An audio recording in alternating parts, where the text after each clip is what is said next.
Hello, and welcome to the Invincible podcast, probably the best superhero podcast in the universe. This is a show where friends get to talk all things Invincible, a comic book and animated series created by Robert Kirkman, Corey Walker, and Ryan Otley. I am one of your hosts today, Wyatt, and I am joined by Ryan. 1 month. Yes, 1 month away. Wow, As yes. of us recording this right now, we are 1 month That's away. right. So when you're hearing this, even less than a month. Less than a month. Also joined by Bill. Hi, everybody. 1 month. And TJ. Big news. The biggest news that has ever happened. We'll talk about it. In the history of Invincible, since like season 1 of Invincible was announced. We got Big things. We got. We're going to talk things. about it. Big Big things. I love how in our discussion thread for this podcast, we were like, yeah, we could do a short episode, guys. I think this is a pretty big episode. I think we've got Yeah, a lot of it's gonna be a stuff to big talk about, episode. a lot of cool stuff to show. But you'll see more as we go. This is true.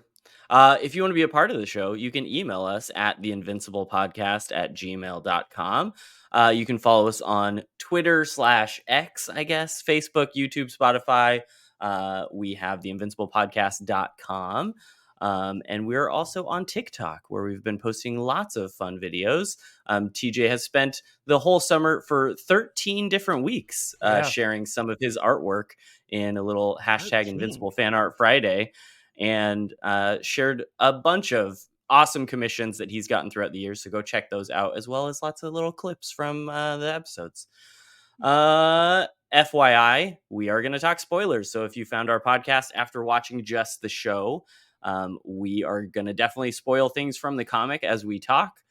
So please be aware of that. Go read the comic and then come back and listen.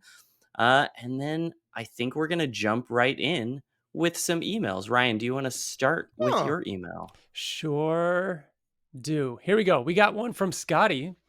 Scotty writes to us a little bit about our last episode where we talked all about our final predictions going into season 2 before we, got any more footage. And Scotty says, "Hey, Invincible podcast crew. I just wanted to say I loved your predictions for Invincible Season 2, and I have to say I agree with a lot of them. At first, I thought Mark meeting Omni-Man on Thraxa and Angstrom sending Invincible through the multiverse would be season 3 material, since both events happen in the third Ultimate Collection of Invincible. However, when I want to say TJ or Ryan mentioned that the whole Reaniman Battle Beast introduction happened in their entirety in the first season, whereas those were more drawn out through the first 3 Ultimate Collections. Heck, the whole part about Rick being turned into a Reaniman doesn't happen until the 4th Ultimate Collection. So given that, I do see that some of the events named happening in Season 2, like the beginnings of Omni-Man's redemption arc and Angstrom ordeal with Invincible in the multiverse. Scotty then goes on to talk a lot about the Energon universe and Transformers and the rights to Transformers, whether or not Optimus could show up in one of the alternate dimensions through Angstrom Levy, and some cool stuff about Void Rivals and Scorponok and everything. Really cool stuff. I'm definitely forwarding it to you guys. So thanks, Scotty. Really appreciate the email. Ryan. Thanks, Scotty. We are coming up on season 2 of Invincible. Mm-hmm. It's been years. And season 2 was all about the main villain. You gotta get with the Levy. Levy. It's Shoot. Levy. You know what? Are you still saying It's Levy? Did he say season Levy? 2. Man, I'm sorry, guys. I actually was like thinking about it on my drive home from work today, and It is time to evolve. And I did it in my head because we've been doing this a while. You kind of podcast in your head a little bit to kind of like get the feel for what you're going to say and things you want to talk about. And I caught myself today saying Levy, and I was really proud of myself. And I'm like, hey, I finally got it. Couldn't sustain it. I was just thinking about how we've not actually heard footage from the show of them saying Levy, and it would be the funniest thing for Kirkman to troll specifically you three if on the show they actually said Levy instead of Levy. And then we look like idiots for mispronouncing it. If and when, I'm predicting that we're gonna get some people that worked on the show on season 2 on the podcast. I'm going to start every conversation with, how much of a fight did you put up to get it pronounced as Levy? Yeah. or It all sequids. depends on whether you read it first or if they talked to Robert Kirkman first or like how it was introduced to them or if they knew somebody that had the last name Levy, like I True. guess Robert Kirkman did. So True. He did. He told us on the podcast that it was one of his was old like a teacher of his? teachers, like a Yeah. gym Yeah. teacher or something like that. I don't know, some kind of Chemistry, teacher. So, science teacher. Yeah. Chemistry, Wyatt, yeah. you have an email as well, don't you? I do, and you forwarded it to me, but you didn't forward who it's from. Oh, So I okay. have it, and I can start reading it. That is a but I do want to make sure I give That's credit great. to the I have person it. who sent I have it in. right here. It's from Kenny Huning. From Kenny. Yep. From Kenny. Thank you. You're welcome. So he sent us an email and said, I don't use Twitter or X, and it's been in the back of my mind to somehow present what I think Kirkman was talking about regarding the part of season 2 that had to be done completely differently but had the same effect. I finally found your email. I think I definitely know what that part will be. So this is in reference to So, a quote that Kirkman skip gave ahead a couple about seconds or a minute or Yeah, so if you don't want to it know. I think he's spot on though. Yeah, Ryan and I have looked at this email and feel pretty confident that he's probably right about this. And as soon as I read this, I was like, "Oh my I gosh, think- how did we not think of this?" I think in like, previous episodes we talked about it being the fight with Angstrom and going through the different dimensions and everything like that. Yeah. It's like, oh, that must be the cool thing that they your can do theory in was that like, animation. it could be Transformers, that it could be Peter Cullen doing like Yeah. Optimus as well. And So I thought he it was going to continues be on. something like a conversation or something very subtle and not a big deal. Yeah. So he continues on and says, in the comics, Marks visit a comic book author and he asks how he constantly pumps out comics month after month. The comic book author makes a meta joke where he explains that he reuses panels. The effect is a page that is mostly reused panels of the comic author's face, with only the panel having the dialogue. This meta joke is used by fans to show how the comic is quite funny and also has subtext that is making a commentary on superhero comics. It is definitely a fan favorite part of the comic. You can't animate this because it's a meta joke about comics. The way the show could do it is Mark visits someone who makes an animated version of Seance Dog, and he could explain that they reuse animation frames. Possibly the conversation could take place while they're walking. While the conversation is taking place, there could be a repeated The background background is Lou. animation and repeated background animation frames happening over and over again. This would be the same meta joke essentially, but regarding animation. I think Kirkman was talking about this while I was listening to the season 2 predictions podcast. I was kind of driven crazy that no one thought of this. I'm sure more people have brought this up. However, just in case no one did, I wanted to reach out and say what I thought. I absolutely loved your podcast. Love your podcast. I've been a longtime fan of Invincible. I did read some of the comic well before the show came out. After season 1, though, I finished the whole thing. Awesome. And since finishing it, it has become my favorite comic of all time. I am glad to have found a podcast specifically for people like me who can't get enough of the comic. Can't wait for season 2, and I really can't wait for season 3, as I think that will include the Invincible War and specifically the Conquest fight, which I think is the point of demarcation where the comic goes from great to legendary. Very well said. Such a great and email. I agree with everything written here, especially the Wow. part that I can't believe we didn't think of that Right. or think of that as an idea. But yeah, that seems like a very likely thing in the context of how Kirkman was talking about it being a thing that fans reference, that it's a fan favorite scene that couldn't be done in animation the same way. It definitely checks out, and I'm not going to be surprised if that is. It has to be. It has to The be. only thing that makes that stick is the fact that he said it can't be done in animation, meaning that it's something that worked in the comic, but not. Right. But also, he could have also been referencing the multiverse stuff, like we were talking and I'm about. sure they're going to be doing multiple things throughout the season. But that would be man, fucking legendary. That would be great. So funny. Like, even knowing that might be what they do, I still can't wait. That's like so good. Oh, I hope if It's they one of do the most- that in the studio there is like lookalikes to like Simon Rasiopa and a few of the other like people that work on the show, man. like they drew themselves into it. That'd be Corey fun. Walker and yeah. All right. Well, thank you for the emails. Again, we have a few more emails coming up a little bit later. But moving on to a few other things. Our last episode, TJ had a great idea since football season was starting up that we were all going to draft the ultimate Invincible team. So we all took turns. It was a snake giraffe, according to Bill. where we did a snake giraffe, and we all picked different characters to make the strongest team in Invincible. And then Ryan put up the poll, and the poll results are in. And I'm not going to say overwhelmingly. It's pretty overwhelming, if you ask me. 66.7% went to Wyatt's team, the Flying Graysons.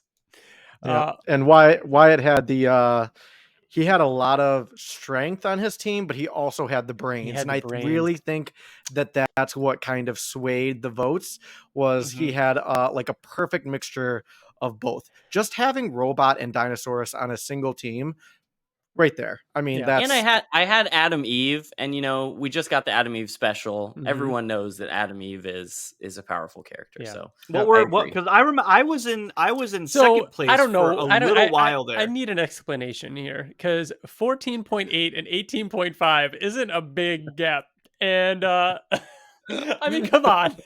This is very close. I have to say that's probably one vote difference between your guys's. It's very, very close. Yeah, that was good.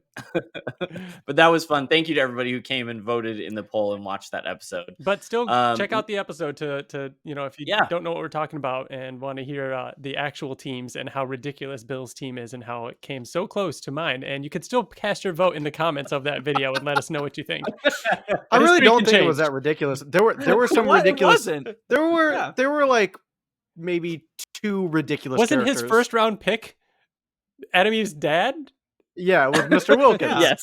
However, and then I think who else did you have? You had somebody else that was like Let's a little. Just put it crazy. this way: there was multiple times where the 3 of us looked at each other and said, "Is Bill's list a joke? Is he going to do a full joke list just for the bit?" And it wasn't. Yeah, we don't think. Yeah, it wasn't. So go watch the episode and decide for yourself.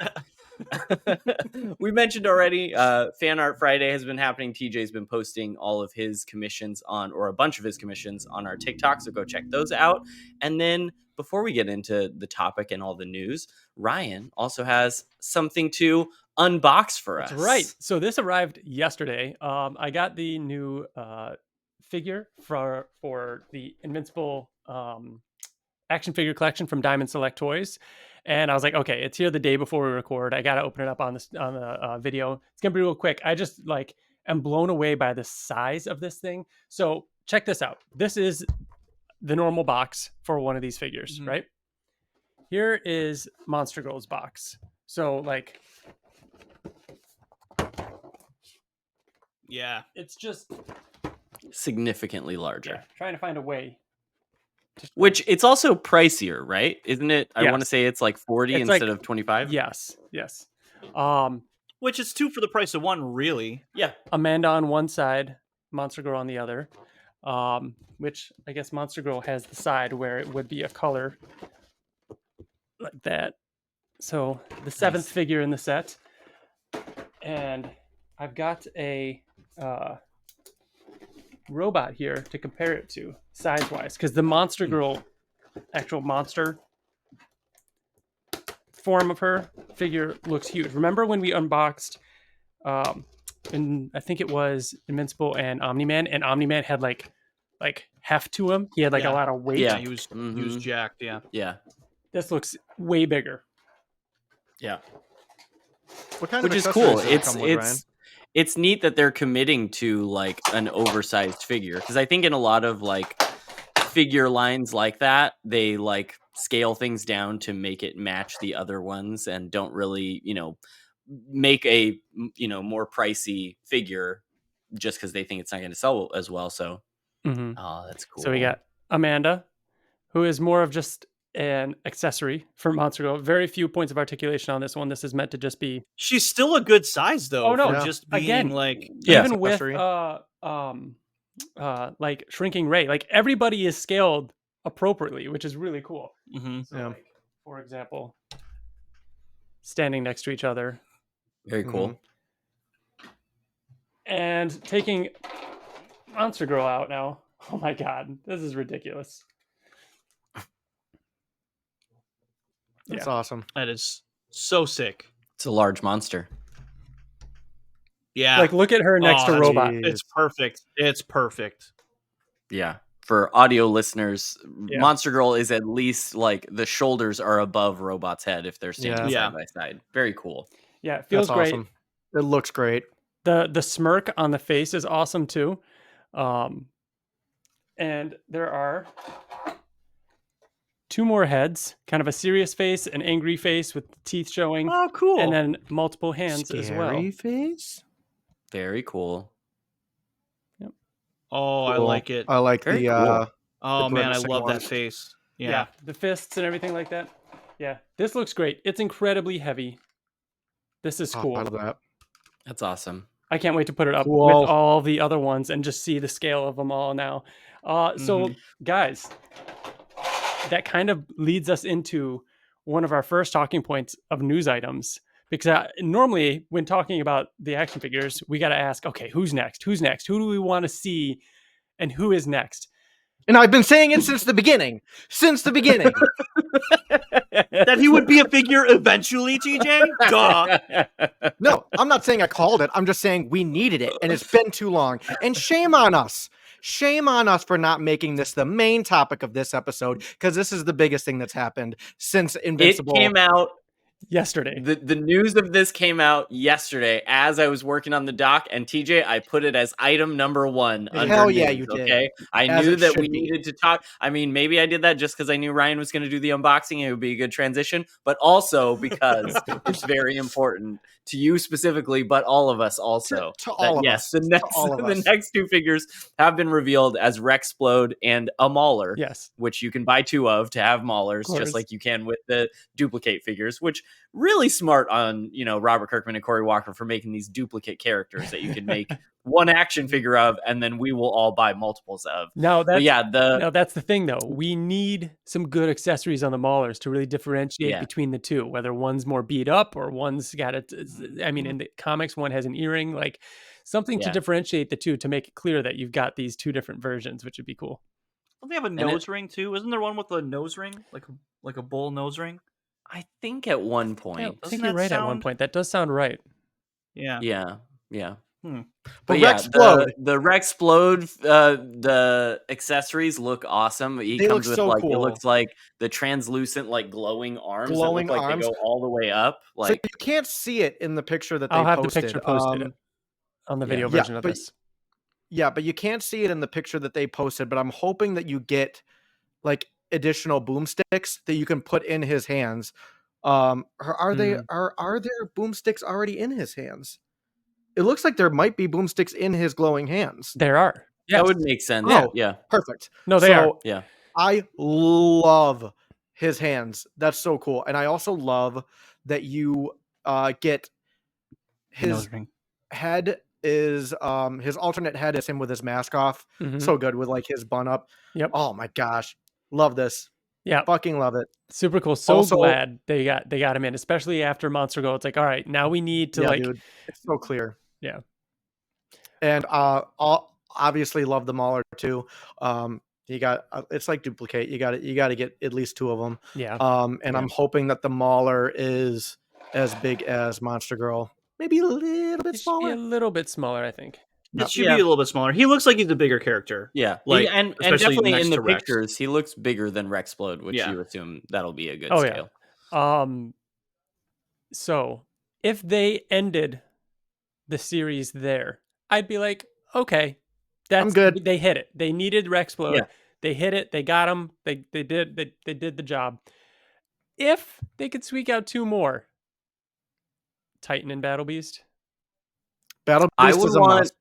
I would want Battle Beast and Cecil. Oh, Cecil's a pretty good I don't know if I Cecil. would. I don't know if I would. I know want Cecil's Cecil. kind of a boring. He's just in a suit, but he's just I mean, cool. I give him an accessory Debbie's with the great tie too. that's like torn off from when he did the portal thing. You know like, what? We need a civilian pack. We need like a Debbie Williams, Debbie, Cecil, and yeah, Amber. Debbie action Steve. figure. Mhm. Yes, and Steve. Why need not? Steve. Why not Tether Tyrant? Why not some B heroes? Or do you think that would be like further down, Yeah, I think there's 2. like series 2 or series 3? I think they need 'em- I think they need more screen time. I would accept. I would accept a Machine Head action figure. Dude, I was that'd be thinking cool. that too. Season Don't even 2. tempt me, Bill. I know, Wyatt. I know. Season 2 is coming out. Yeah, so they're gonna start. And showing- there's going to be new characters. So first of all, Angstrom Levy. Angstrom's got to be soon. Second, Bulletproof. Yep. Shape Depending on how big he is in the show, I would say for sure, like Bulletproof, I could see. But if he ends up just having like a really small part in this season, and they just wanted to get him in there, Yeah. maybe not. But yeah, I could see that. The astronaut guy with the sequin Yep. on his face. Yep. Russ Livingston. Yeah, Russ Livingston. Yes, Totally. Livingston. Yes. I mean, Doc Seismic, but then I'm gonna want some Magmanites to put behind him and everything. Yeah. Yeah. I'm just trying to think of villains and things in the Even with first Livingston, season. I would want like little sequids. We have sequins. Yeah. They came Some of the with sequence Alan. Robot or Alan. I think they came with Alan. Right. Yeah. Mm-hmm. Yeah. But yeah, very cool. Looking forward to more. I'm excited those that are- like Slated for spring of next year, I believe. I Oh, mean, nice. winter is like around the corner. What Mauler and Mauler and Rex. Robot? yeah. I'm Or just Rex. excited that we're seeing the line continue and like keep getting new ones, because I feel like we all remember the era of like the Invincible figure and the Adam Eve figure, and then it was like nothing. Yep. And you got the impression that it was like, well, this is probably not super profitable. Maybe they're not going to, do more merch like this. So to see that we're getting Monster Girl and a Mauler and Rexplode, like it's awesome that we're continuing to get more and more. And it's Hopefully great that it it's keeps been going. timing out so that like, hey, you just got this new one. Well, this one's next. We've never, Yeah. I think Mhm. just as long as they've been announced, there's always been, that's the next one that I one don't on the have way. yet. Yeah. Yeah. That's the next one I don't Mhm. have yet. And they keep doing that. And that's great, man. Like, so if the next, if Rex and Muller don't come out till, winter, or I'm sorry, spring, then by the time those are in our hands, I'm sure they'll have the next one, Yeah. Mhm. Very cool. Very cool. Mhm. Moving on to more news. There's been lots of interviews, Mhm. podcast clips, little articles here and there where Kirkman has been out promoting the show, since obviously the actors still can't promote the show. Very exciting, I guess, kind of tangentially related to this, but the writer's strike has now ended, which Yeah. is super great. That was something that was Yeah. definitely weighing on our minds about like, what if they need to get started on seasons 4, or if they're getting greenlit for things. So it's awesome the writer's strike is done. Hopefully the actor strike will come to an end soon as well. Mhm. But Kirkman's been out promoting the show, doing some interviews. Entertainment Weekly posted an interview with him a while back. Mostly a lot of the tidbits that we've heard from like San Diego Comic-Con, but I pulled out one quote where he did say, one of the cool things about Invincible is that it is the same kind of all-encompassing superhero universe that you'd see with DC or the MCU, but it all happens in one story, Kirkman says. So there are things that are going to be happening at the bottom of the ocean. There are things that are going to be happening on the moon and in deep space, but it all involves Invincible and it fits into one story. Pulled that one out because we have debated before, are they skipping the Atlantis story where Mark goes and gets almost married, or married? Does he fully get married to the fish lady? And judging by this doesn't and a seal few the other deal. things we'll talk about later, he doesn't seal the deal. It's a good way to put it. Judging by this and a few other things we're seeing later on, it seems like that's definitely gonna happen, happening. Yeah. for sure. And then also Polygon posted an interview. A few more tidbits. Kirkman did mention that there's going to be less CG shots in seasons 2 and 3, Mhm. and that was a creative decision because they did notice that some of the shots kind of did stand out in season 1.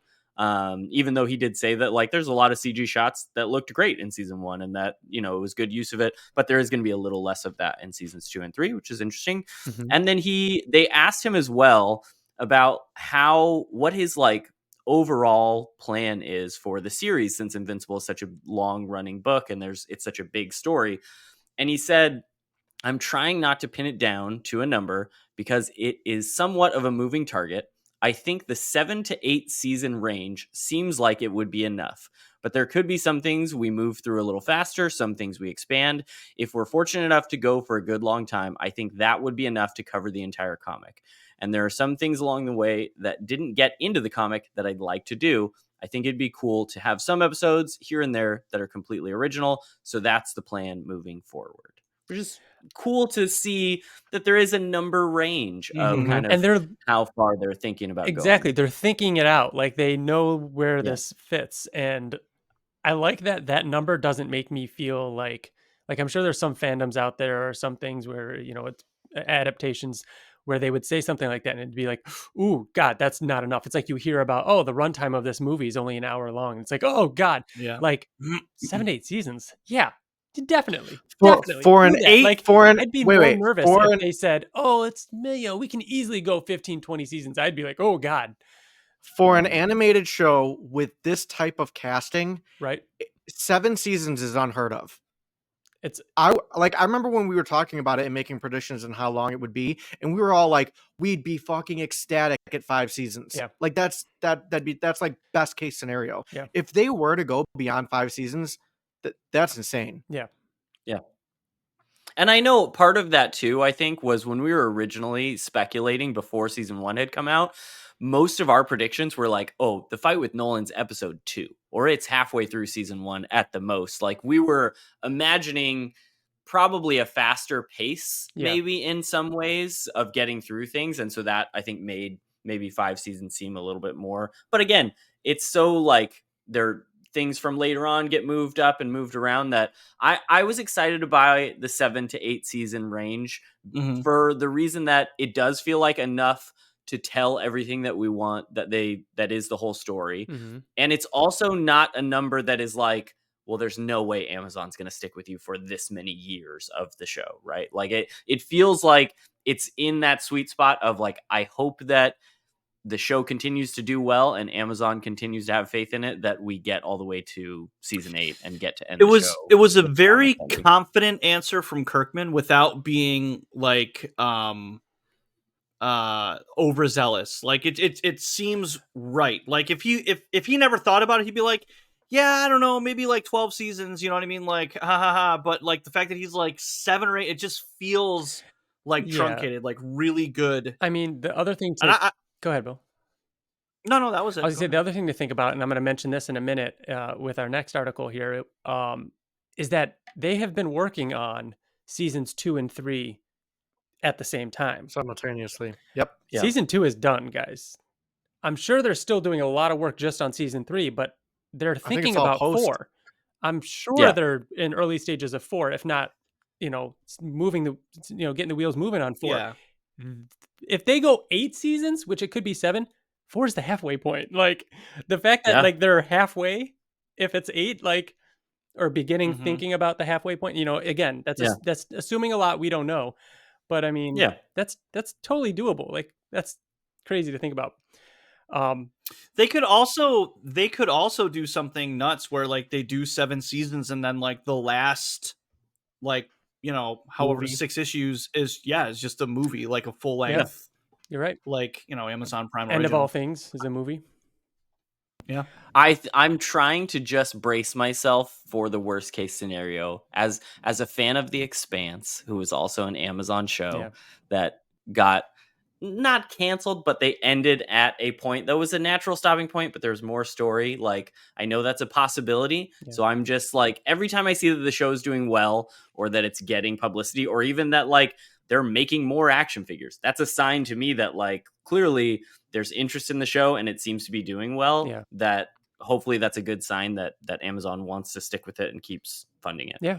Once we see like season 3, I think we'll all feel a little bit more confident with knowing how much and how the reception of something like season 3 goes. Exactly. Because I mean, we like, still haven't seen season 2. Yeah. One season is out, and we're like, oh, like, you know what I mean? Let's. Oh yeah. If season 2 is like exponentially more popular than season 1, I'll feel really, really, really fucking good about it. But I really think that as well as season 1 did, like we got to experience it as it was coming out, each episode, each week, and seeing that interaction. But then, how many people have found Invincible in the past 2 years and found that show long after the season finale premiered on Prime? How many people discovered the show after that? You know what I mean? Like I think season 2 is going to be huge. I think it's going to be a really, really big deal. Yeah. So I touched on it a little bit, but there was also 2 articles worth bringing up over, well, I guess I could say exclusive to Skybound Insiders. So if you're a Skybound Insider, you get access to a bunch of exclusive articles and everything. Two of them. One was a interview with Marge Dean, and another one was an interview with Corey Walker. Marge Dean said she talked a bit about how they're going all in on 2D animation this time, like Wyatt was saying. Yep. Robert Kirkman talked about. She made it sound like it's like almost Kirkman the and majority. Corey's Like it is Yeah, like like 99% of like it. Yeah. yes, they're going to still use CG where it makes sense and everything, but it sounds like they're really committing to 2D animation this time. She said that she talked to a friend that was working on another hour-long animated show, and she mentioned this during San Diego Comic-Con too, but we couldn't remember the exact numbers. And that show has 200 unique assets that make up the show. And she went back and counted for season 2, and their episodes have 400 unique assets. So they have double the number of assets, like hand drawn, every unique thing. Wild that they're doubling down on this, literally. Yeah. She also mentioned that, and I was saying this before, there are now 3 studios working on the show. For season 1, there was one, Maven. Maven is still working on the show, but there are 2 other studios that were brought in. Like one doing some, I think she said one was, I could be wrong. I'm pretty sure one was working on season 2, one was doing some small stuff, and the other one was doing season 3. Or I think they just said, just said we're working with 3 studios because we're doing seasons 2 and 3 together. Yeah. Yes. So they're like, it's crazy to think that while they've been making season 2, like they've also been making season 3. We knew they recorded voice lines for both seasons at the same time. Like this is, So, and then a little bit from Corey Walker talking a little bit about his theory behind design and designing costumes, and his inspiration coming from things like Batman the Animated Series. He also mentioned that he's currently working on those awesome 6x9 paperback covers that have all new artwork, characters artwork for Invincible. And then he said, then they're wrapping up Science Dog so they can release volume 2. So there we go. Very cool. That was pretty cool to see. So we'll be getting more Science Dog soon. Probably the conclusion to that arc, that story, so we can get a second book. That's cool. Yep. I hope we get like a Seance Dog variant cover or something like that, just for fun. Yes, that would be neat. Angstrom Levy brings like Science Dog into the animated series. And then there was also a Paley Fest. They had a fall TV preview where Dan Casey from Nerdist did an interview with Robert Kirkman. It was like 40 minutes long. It was very much like a podcast. I was listening to it on the way to work. And it was great. There wasn't a ton of new information, but it was very much like setting the tone and the vibe for where they're at going into season 2. So it's definitely worth listening to. You can find the link on our Twitter account or X account. I listened to it again today and took some like interesting things of note as I was listening to it, and I can just kind of like lightning rounds through some of these things. But definitely check it out. Dan Casey did a great job. You could tell he's a fan in the way he was talking about things, and he would drop like names and scenes and stuff like that, like just in casual conversation about the things that they were talking about, and he did a great job.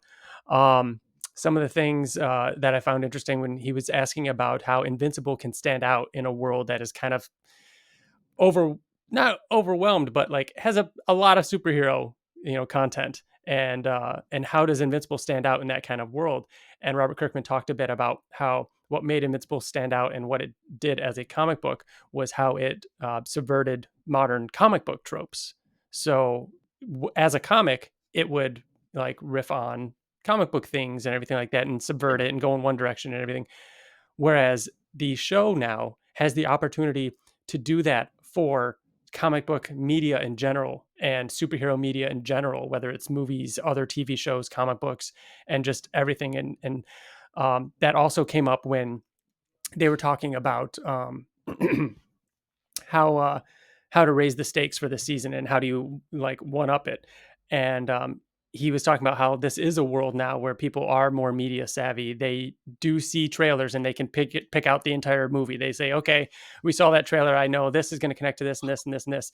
And they're using that as an opportunity to do things differently. So they know what they're doing when they release trailers. They know what they're doing when they release screenshots or things. And he said that uh, uh, Amazon Prime has actually allowed them to do some pretty cool, weird things. And he said that there's something that they do in episode 3 that's absolutely bonkers. So that's really interesting. They also joked a bit about, taking more chances like that, and how every episode will have its own intro that can lead into the story in a slightly different way. They're still going to have the after credits coda.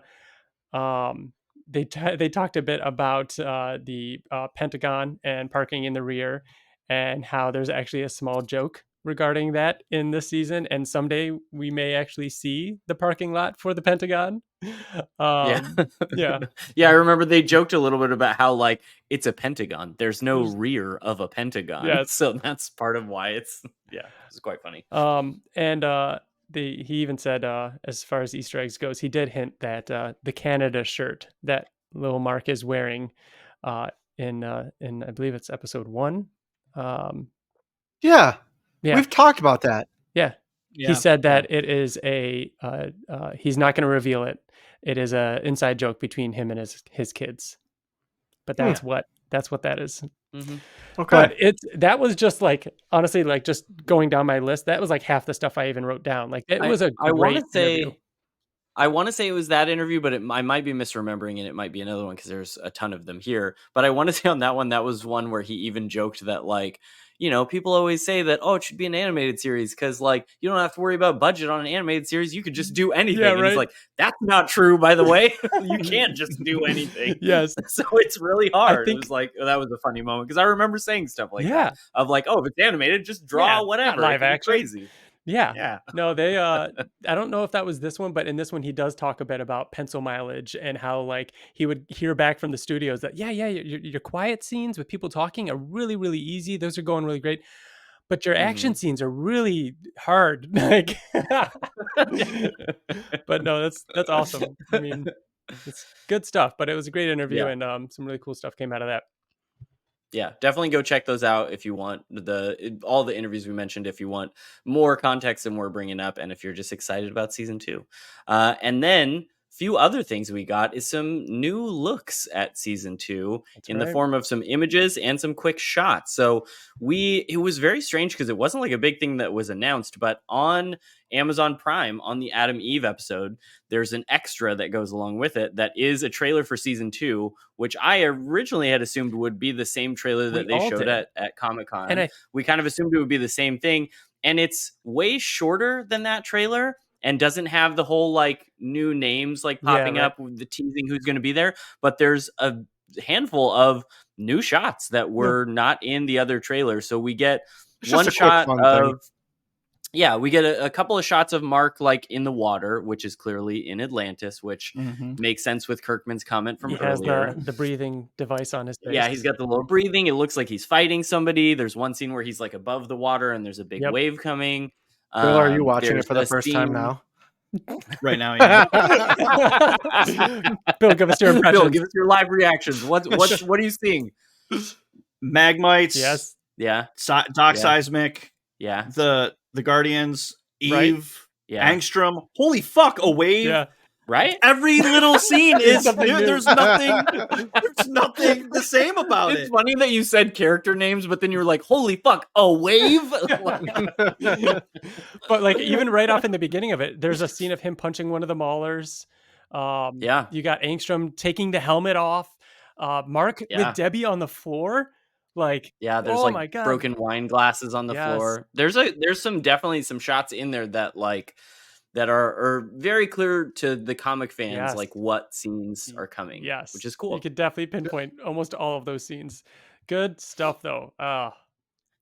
And then even after that, IGN posted like an official first look, even though I guess your first look at Angstrom is in that little trailer, but they posted first look images of Angstrom, which are just a couple of images. One looks like pre-accident origin, and one is probably after. So it was cool to see. It was cool those seeing images. The portals open up to these different landscapes. I liked seeing that. Bill is aghast. What is it? All right. And then the other one. There's an explosion happening, and Yeah. there are skeletons in Yes. it, like people being vaporized. And I'm assuming that's Angstrom, and like with all of the other Angstroms. Yeah. I would There's guess also so a too. scene with all the original Guardians standing around. That was that. Yeah, I think that that Adam is Eve? after. No, I think that's after the Angstrom's facility blows up and they all show up to try and help. Oh wait, I it's think not the that original maybe Guardians. is. Sorry, it's the new Guardians. Yeah, no. It's Yeah. Immortal, and then it's like Robot. and it's Yes. the animation looks great in that little Yeah. trailer too. Like it looks that one shot of substantially Mark better. underwater throwing the punch Right? looks very Yeah, dude, detailed, his more so than you would face- expect for a shot like that from season 1. Yes. Yeah, for Yeah. sure. So the Wow. second screenshot of Angstrom Levy got the name right, was him with a hood up, which is a cool subtle way of like not fully revealing for folks that might be seeing that on IGN or whatever. But where is he? Dude, like It's what very was hard with to tell. the breathing thing that he had I in mean, his nose? is he What with was that is he at the about? place with the technicians? Like, is he at The at a technicians? place where they rebuild him or where they help heal him? Because He remember, didn't- he leaves. He Yeah. didn't meet Yeah. the You're right. technicians until after You're right, his. but he does. No, go no, wait. For the finale. He knew that they existed. That's why he went there. Yeah. Yeah. I think we've theorized about this a little bit, but I think that like not only before the transformation happens, but I think after as well, we're gonna stay with Angstrom more and actually like follow some story from his perspective of like him healing himself, him finding other people to like help him with his plan, more so even than we did in the comic. Yeah. I think that's important too, because Angstrom isn't necessarily a bad guy. He just hates Mark. Yeah. And I There's think a couple villains like that. Yeah. Yeah. I mean, he's really not a bad guy. I mean, he did bad things, He but did. because he hated Mark. So I think that they can, if they spend more time with Angstrom, it's going to make people like not root for him, but kind of be a little divisive. Divisive? Divisive. Yeah. Decisive? You got there. You got there. Decisive? No, it's divisive, as in divided. Like, Yeah. oh, Angstrom, like, Okay. Some people say You know. divisive. well, that's just dumb. That's just stupid. That's divisive. I don't like it. It doesn't sound right. Maybe I'm gonna start to adopt divisive, or just stop saying the word entirely. That's an option. Let's go with that there. one. We did have a comment over on Twitter from Thomas that asked us, what Amazon owned properties do you think Angstrom could open up in portals and we could see crossover? I mean, the obvious The answer obvious is would be boys. boys, Is the right? boys. The boys, yeah. Especially But I with mean, Diamond. give me Lord of the Rings. Give me Rings of Oh. Power. Have him jump in and just land in like in Mordor. Yeah. You know? With it You being just see the animated tower. in that animated style, Vox Machina is a Oh, big yeah. prime. That would be great. I can see that Or coming shit. What's it? Untangled or not Untangled? Undone. in. Rapunzel? Undone is one. No. Undone. The animated one, the cell shaded Yeah, one, yeah. where yeah. That'd be a weird one. And I mean, Well, it's that very kinda unlikely. makes sense, But I love Yeah. The Expanse, and Expanse is Amazon. But I don't know if the rights are still with Amazon. And same with the yeah, Tick. probably not. I don't know if the rights are still with Amazon for the Tick, but there was a Tick Invincible crossover comic book. True. So that would be True. a fun homage to that. That could happen. Yeah. And then beyond that, in terms of news, we do have things that are upcoming where it's likely to possibly get some news. So PaleyFest, which was part of the Dan Casey interview thing, PaleyFest is a thing that's happening. I did look up PaleyFest because we were talking a little bit about like what even is it, and it's a like nonprofit foundation that is meant to like store and catalog just media in general. Like it seems cool that, and they're doing a like whole fall like TV preview thing. So they are having a panel with Kirkman and Walker are both going to be there, and it says a special screening as well there, which you would have to assume would be the first episode maybe of It's season gonna 2. be- have I to feel like assume it it's has to episode be. 1. I mean, that's A 2 special weeks screening. before. Yeah. Come on. Yeah, it's October 14th. So it's right there that episode's got to be done by Which- then. And Be aware then, I think that's like $50 for a ticket or something like that. So it's paid for, Yeah. which is also interesting. It's a screening. Be aware then, in 2 weeks, things might be out there Yep. because the public will have seen some of it, or at least some of the public will have seen it. Yep. But that is the same And then we weekend. also have, New York Comic Con coming up as well. And there are a couple of panels there. One is Invincible and the Walking Dead celebrate 20 years. And then the other one is Invincible bringing Adam Eve to video games. So the Invincible Walking Dead celebrate 20 years. You got to assume we're getting a trailer, like the final full length, because the It's gonna be previous the one is final just trailer. a teaser. This will Right. be the Mhm. trailer. Yeah. Yep. Yeah. I think so. For sure. And And Other then than the bringing Adam Eve to video games, I could see maybe we get a date finally, because I think at San Diego they said 2023, right? I think you're think right. they Did they say said that. 23? I think you're I right. want to say that when that trailer came out, it said 2023. I could be Hmm. wrong, but I remember being like, "Oh my gosh, we're getting it this year." I'm while we were assuming they'd at give us San at least Diego. That would be cool. a couple months or so build up. But man, it would be really cool if Yeah. they announced the date and it's somewhere in the gap, because Yeah. we know Yeah. there's going to be a gap for in season 1. That would be great. Having that in December. between would be cool. That would be cool. And then sometime December, January, have the game come out in there. What else could they announce, or maybe an update on any of the board games would be really cool. Maybe one of Yeah. those is closer to coming out. Mhm. Yeah. I don't know. Released on the Steam network, it says 2023 Okay. Yeah. on Steam. So Yeah.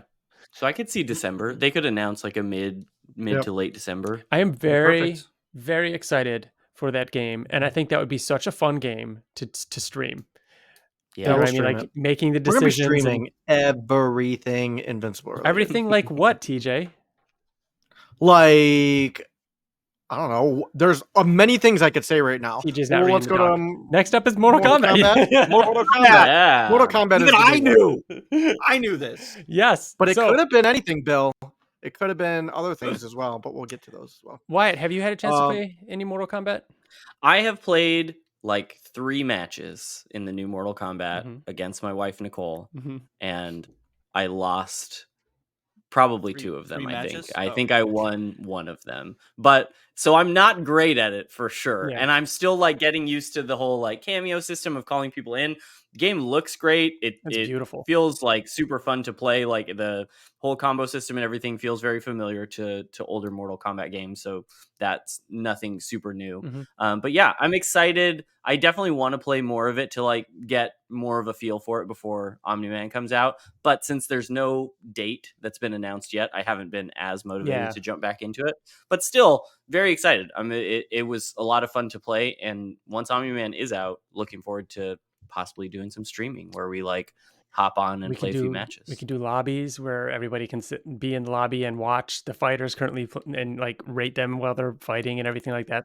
There's some fun stuff there. Mitch Kraston, you could log in and fight TJ in Mortal Kombat. That's right. It's gonna happen. Sworn enemies. I have I don't think TJ you'd be very good at Mortal Kombat games, are you? I've played a shitload of Mortal Kombat games, Oh, okay. but I'm all right at fighting games. I'm really not like. I that just sweet. assume Mitch is good at everything that he does. Like every video game, he's just like Yeah. the best at it. So Wait a minute. Can we just go back? Why do you think I would be bad at fighting games? Where did that come from?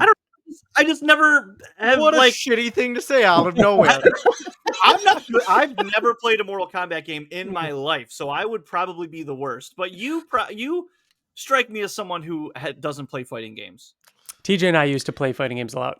We used to play a lot of Tekken. You and guys Mortal used to Kombat. play like Mortal Kombat Armageddon or whatever one that you were like. That you was could walk incredible. around and had like a Mortal story or Kombat some shit. Deception was great. Mortal Kombat 10 was great. Me and Ryan used to play the shit out of Tekken Tag. Great game. Also, the Marvel vs. Capcom games. Soul Calibur.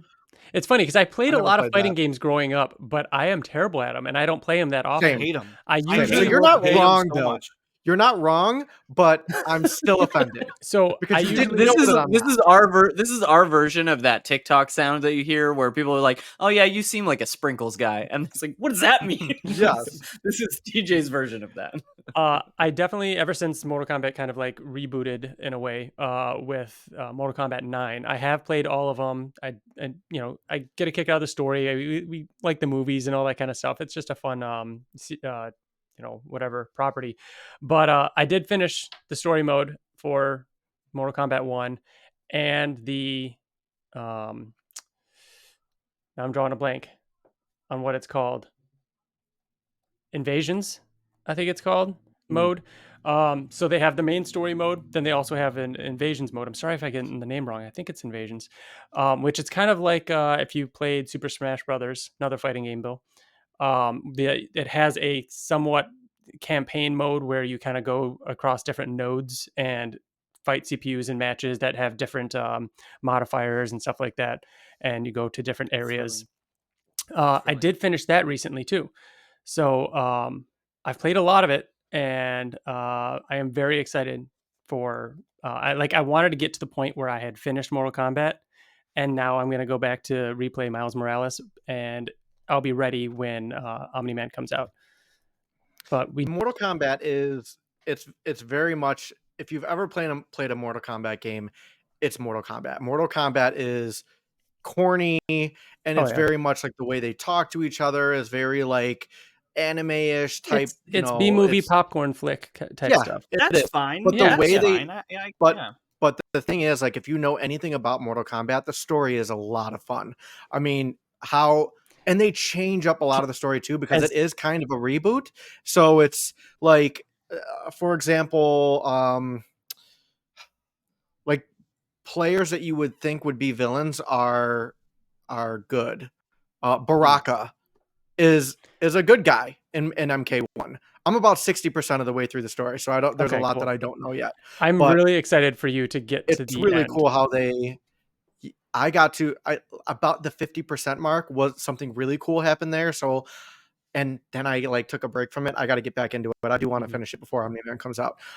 But there are definitely moments in the game that are really cool, and it surprises you. If you do know Mortal Kombat, it takes certain things in another direction, which is a lot of fun. So, TJ, who's your main right now? I only play stories, so I'm just going for. Yeah. It has always been and will always be scared. Kung Lao. Yeah, that's what I thought. Okay, I was worried you were gonna say Kung Lao. You've always I love Kung Lao. And Raiden. Raiden's like the. I was worried you were gonna say Raiden because but he wasn't always my favorite. Cool. He's so good in this one. He's so good in this one. He really is. I don't have a main yet, obviously. I only played a few matches, but I very much like I'm forgetting his name. The blindfolded guy with the sword. Kenshi is so cool. He's awesome. He is brutal. If you can get his moves down, Kenshi is amazing. Yeah. He was a lot of fun. He's the one that, like, if I sit down and I'm like, okay, I'm going to commit time to getting good at this. Yeah. I feel like the one that I will end up. Melina is also really good in this one. I like Melina. Another like, of course, character, but Scorpion is incredible in this game. He's good. Yep. He's really cool to control. Liu Kang is great, man. Wait till you get to play as Liu Kang. He's crazy. Yeah, we got to have a night where you guys come over, play some Mortal Kombat, whether it's before Omni-Man, but definitely after Omni-Man comes out. Really looking forward to it. We thought, there were previous reports, whether or not this was official, that I'm pretty sure it was official, that Omni-Man would be coming out sometime in October. However, that means everybody assumed that there would be some sort of gameplay trailer or some release information around New York Comic Con. However, Ed Boon on Twitter did say there will be no Omni-Man gameplay trailer at New York Comic Con. Some people think that it's a troll. Some people don't. Take that for what it is. Set your expectations. It would make a lot of sense to have Omni-Man come out sometimes between the end of October and, the beginning or mid-October to mid-November. Like, that's the time to release him. He could have intentionally said that because maybe he's just going to release without any kind of footage. It is possible. It is also possible that people are saying that he didn't use the hyphen, so he was being a troll because of that. But yeah. Ed Boon, come on the show. Come talk to us about it. Yeah. Yeah, come on the show. But yeah, I think we've talked a little bit about wanting to stream that as well once it's out. And like you said, doing a lobby where we can have people join us. And then kind of keeping into the theme of video games, we talked a little bit about the Adam Eve PC game already. Not a ton of new news, but hopefully we get some news at New York Comic Con. And then we're going to transition into our next topic, which is the mobile game Guarding the Globe, because we've been playing it a bunch, and I think we have an email to kick it off. And I believe, TJ, you are going to be reading this email, correct? I do, and it is from my arch nemesis. Mitch Krasen writes in and says, "Hey team, been a bit. Hope all is well over there. Quick question on the mobile game. I can't really get. You know what? I'm fucking old and I need my glasses. So there you go. What a loser! I can What make a the font bigger. loser. Do you want me to make the font bigger? The only time that I don't wear my glasses is during recording because of this, and you can see the glare and it drives me nuts, so I don't wear them during recording. All right. Quick question on the mobile game. I can't really get a full feel of what the gameplay actually is. So what console games would you guys have played would you say is the closest to? I'm pre-registered for it to try it out when it comes, but curious what you guys But curious about what we're about to get into. We're curious about what we are about to get into. Hyped for season 2 and having you guys back on doing episode reviews. I've been doing a full series reread for the first time the past week or two. Thanks, Ryan Otley, for the random buy 2 get 1 free compendiums. Have a spooky October, and we are one season closer to having dinosaurs on screens. Who cares? Nay, right. Mitch. That was a crazy care. deal, though. Getting the Mitch. two compendiums, get one free was awesome. So if anybody took advantage of that from Ryan Otley's store, that was great. Yeah. That was in terms easily the most like cost-effective way to get the entire like series of Invincible. Yeah. sounds Yeah. like. In terms of his question So- of what console game is close, I would say none. It's none. it's very much a mobile game. Mhm. To me, it feels like I think like if any of those games, like Toon Blast or Candy Crush, where like you'll have levels where you'll have no problem with it, and then it will fucking put one in front of you where you have to just like you're stuck on it for days. How about think- Tamagotchi on crack? I was going to say, I think the closest thing I could think of to like a console game or something like that would be something in the vein of like a Pokemon or something. It is collecting Yeah. different things and leveling them up and using those things to then battle You have to to keep gain going more, back like- to it to check on it, and yeah. Well, it's not. I mean, yeah, there's those kind of elements, but I guess 124 million gold. There's a reason, Bill. yeah, I guess so. There's a reason. So I got the game running up on the screen here. So if you're audio listener, check out the video. I'm gonna show you guys around the game a little bit here. First and foremost, this is a very early version of the game. This is not the complete version. This is not even the early beta version that is currently out in soft launch in New Zealand, Australia, and the Philippines. This is kind of like the version that it might even be the version that was playable at San Diego Comic-Con. So take what you see with a grain of salt. This is just like think of like an early demo. They've made more tweaks to it since then. And the big question that everybody's wondering is worldwide release date. There isn't one yet. They are hard at work on getting it fixed and, in the propping working condition to get out there for everybody. If you are checking out the subreddit, there is a Guarding the Globe subreddit. You can check out their Twitter to find the link to that and everything. It is, like I said, soft launch in New Zealand and Australia and the Philippines, and they are updating that one and making sure that it is in its best shape before doing the worldwide release. That's what they're waiting on. They're not like holding it back intentionally. They want to make sure that it is in its best shape possible before doing the full release. As far as like what you do with this game, so Mitch's question is like, what is it? And it is very much a like the kind You're of building game a team. Yeah, you're building your team, you're collecting heroes, you're leveling them up, and you're sending them out on missions to gain resources to then level up your heroes some more and send them out on more missions and doing all those things. To advance the story. Yes. So if you look on the main screen here, this is your main title screen. Your heroes are constantly fighting, just like in the background, kind of like a screensaver that will generate, some of those resources that you can claim. This is also the main page to do the story mission. So right now I have this like mission 16 right here that I can click on in battle, and I can go ahead and choose my roster of who I want to go into that battle. I'm going to be fighting, the 4 Magma Knights there. And then that would move this storyline along. And every 5 or so chapters, there'll be a cutscene or some dialogue between characters, and you're unlocking the different resources along the way. So we'll take a pause here in just talking about the main campaign. Couple things. I dig the art. I love the character design. I think they're a lot of fun.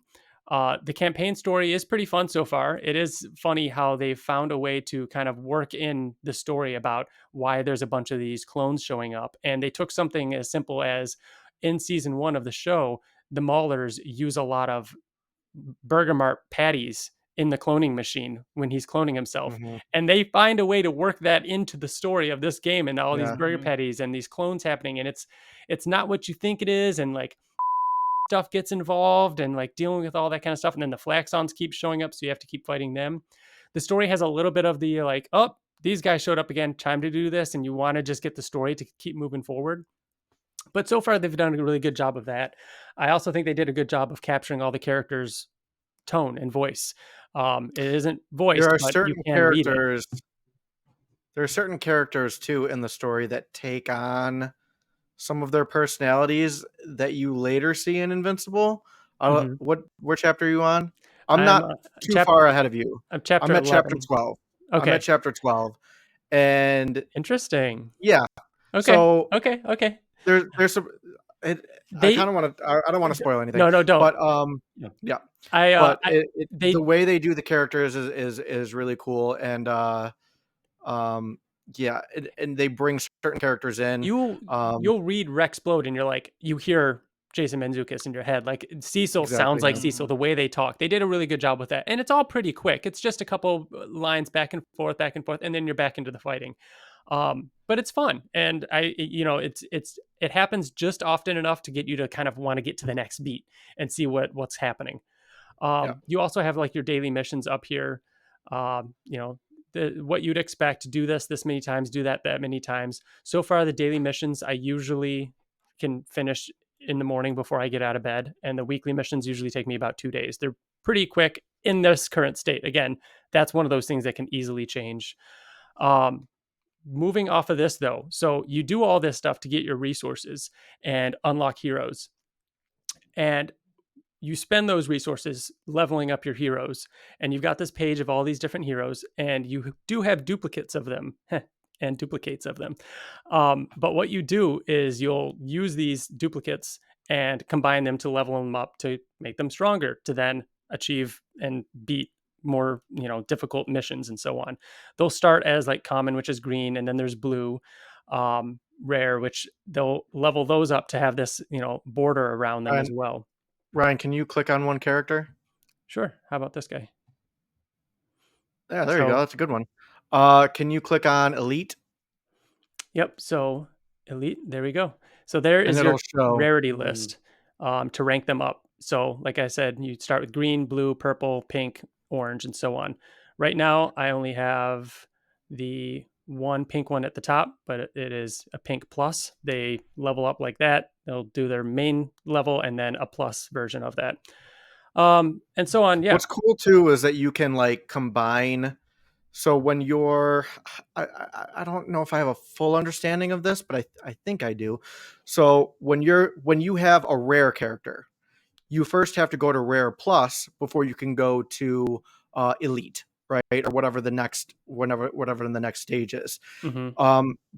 In order to get that plus, you can combine other characters. Yes. So if you look to see next to one of the characters, they each have a symbol. Like if you're a ranged character, you can combine like Adam Eve and Rexplode, and like 2 Rexplodes and an Adam Eve It's their faction to symbol. rank up Yep. Rexplode, right? Yeah. But if you're going to the next one where like you're going from rare plus to exceptional, you have to have the same character, and that makes things difficult because you have to then, and Ryan, we haven't gotten there yet, but you have to collect certain characters rather than just random characters, Mhm. which can be challenging. right now I have 6 characters that are at exceptional. That's Awesome. why, Bill, Yeah. to your point, why Ryan has so much is because he's. I mean, I'm Ryan, you can storing. speak I'm for saving yourself, up. but you're storing them. Mm-hmm. I was Yeah. gonna say because You have I a lot of have pink. A lot of pink You just characters. lot. a lot. You have Yeah. 5 That's 5 why, pink because too. I haven't spent them Yeah. yet. I'm saving it for a special occasion.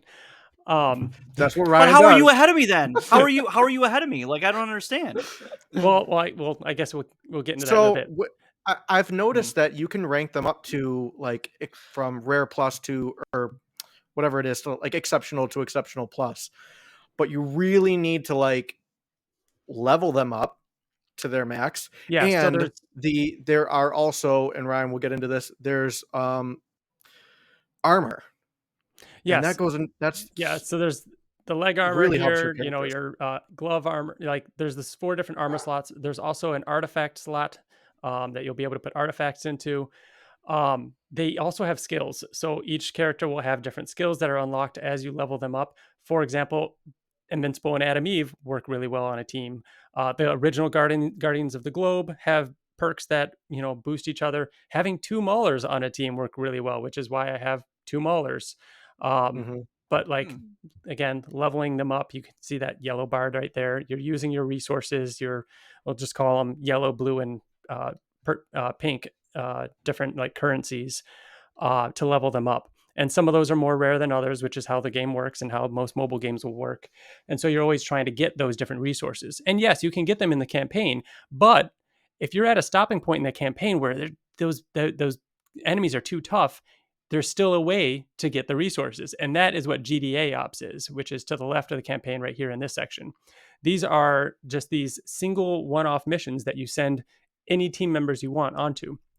So I just completed this one and I'll just collect these rewards. I'll claim those and then I can go to it again. I see that this one takes 10 minutes. That's right up there at the top. And I can choose my team and hit battle and send them in there. And they're just going to be fighting there for 10 minutes.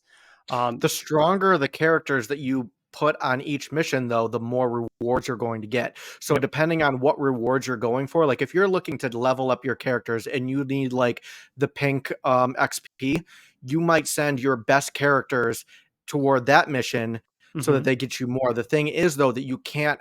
If you have these 5 characters in this GDA Ops mission, you can't have them in any other GDA Ops Correct. missions. You have to have other characters. So you have to prioritize your best characters for the GDA Ops missions that you want the rewards most for.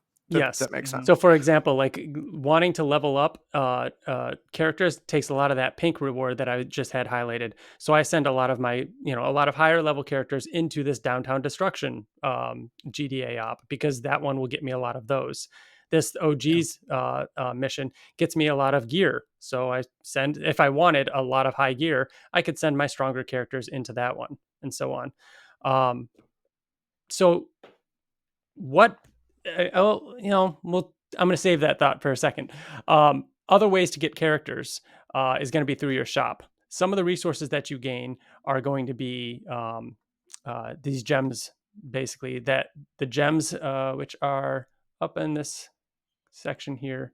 There's the shop.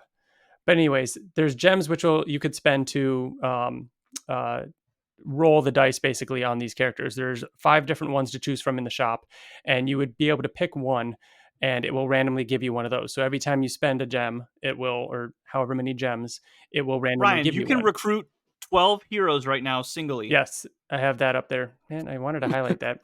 God. So for example, I can refresh this. You get 3 a day. I just refreshed all of those. I can pay 20 of those gems to refresh this page, or I can pay gems to select someone. However, I have some free heroes, which is that blue card on my character or Yeah. on this spot right here. I have 12 of those right now. You just unlock from doing your daily missions, or you can recruit all of them for a certain cost, which right now I have a card to do that as well. The odds are really bad in this one, so I'm not going to show you because there's only 3 commons and 2 rares. If there was a purple, like an elite character in here, I absolutely would spend one of these. Otherwise, I just save it because I don't need any of these characters currently on the screen. If I saw like an Invincible in there that I really want, I'm going to roll the dice on it and try and do that. Again, you can save up your free ones or you spend the gems to do it. Equipment works the same way. You can get your refreshes You could spend some coin, like, or the yellow resource, the GDA resource, or you could spend the gems, whatever it costs. Hit the refresh, do all this, and so on. Yep. And going from there, there's one more thing I want to show everybody, and that is alliances, which is all the way to the right here.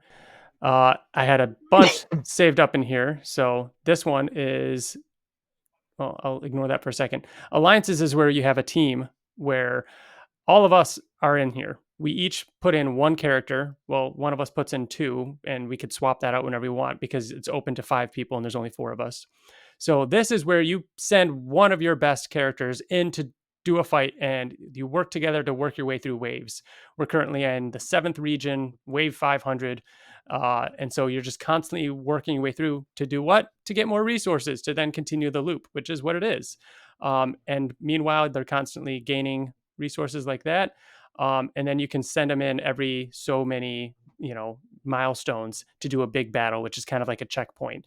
And those get very, very tough. And we're currently stuck on this one. As we, Yeah, you can see. I don't know if you went over this. So if you bring that back up to battle, you can see like the enemies at 1.82 million, and the alliance, which is us, at 1.6 million. So that's so we're not quite there yet. How strong we are. We need to keep leveling up in order to get close. And then honestly, even if we are above their number, we could lose the battle. That doesn't always mean. Yeah. It doesn't. Yeah. It doesn't. So leveling up is kind of the point of this game. I think that ties into what Ryan mentioned earlier, that like if I had to try and draw any similarity to a console game, it is very different gameplay wise than really any console game that I've had before or that I've played before. But I would say at the most, like, it does have that Pokemon aspect of like certain characters are going to work better together than others. And like, if you work the combination of certain characters together in a certain way, then it will possibly work out better than if you had done it with just some random characters. And that's one of the things that I think they're improving on, and they talked to us about how those are changes that they're making. They said that they're working to improve the overall experience, make it smoother, cleaner. They said that the social aspect, that little bit of alliance that I showed you, will be improved quite a lot in the coming months. They said there's more content coming, heroes, environments, some iconic from the show, more features, more things to just do in general. So I got a call, so I closed out the screen, but back in it now, I wanted to show an example of a battle, because I wanted to show what it actually looked like when we did it. So I'm just going to throw a team together in here right now. I really like Green Ghost, and Robot is also really good. I will say, I hate fighting against Green Ghost. Hate it. Because I know, she's tough, man. Especially when there's more than one. Gosh. Exactly. If there's more than one, you're fucked. If there's more than one, just level up. Yeah. So if you're going through campaign, here's what a bit of a mission will look like. As your characters reach their like special meter, the yellow bar beneath them, they'll do this ability that does different things. Like Titan's about to get a shield around him. Robot heals everybody. Invincible flies around the room, and so on. And they've got their health bar, which is the green bar above their yellow bar, and fighting some Magmanites here. I really like the effects of a lot of the heroes and their abilities.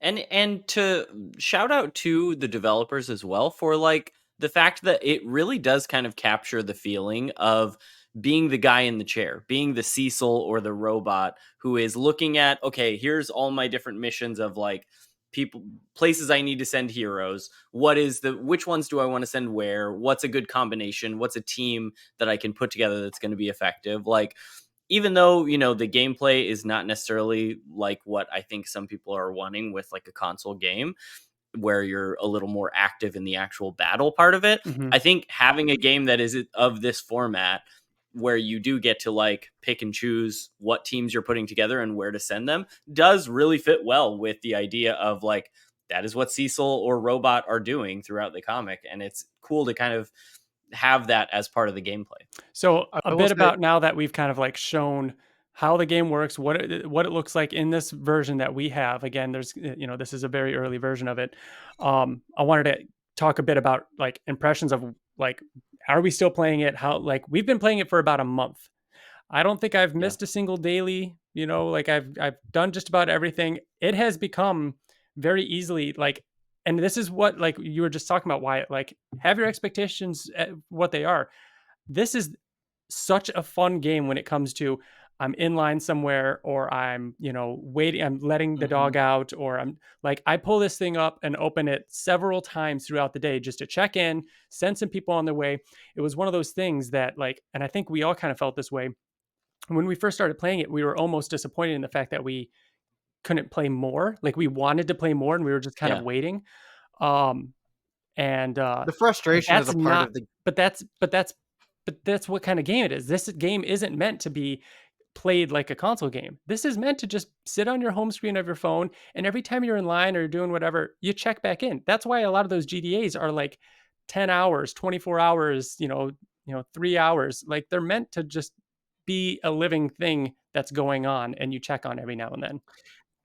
Yeah. It's slow going. You have to be patient, but at the same time, like, once you like do something where you finally beat this level, or you finally get this character that you've been looking for to rank up, it's like, it's the best thing in the world. Like, you're like, oh shit, like, you're Yes. like, it's addicting. It's like, I'm Rex like Load you said, showed I'm up in the shop constantly again, checking and it. you only needed one more, and now you can level Yeah. them up to Bro, exceptional.